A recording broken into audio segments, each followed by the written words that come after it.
футбол на Италия. Интер постигна убедителен успех с 4-1 срещу Дженуа и запази първото място във временното класиране.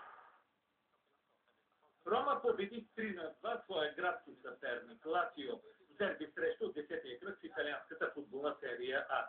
Гостите откриха резултата в 10-та минута чрез Томазо Роки, който успя да надиграе Филип Месес. 8 минути по-късно Мирко Вучинич изравни. 3 минути преди почивката Амантино Мансини изведе домакините напред след бойно поддаване с Месес.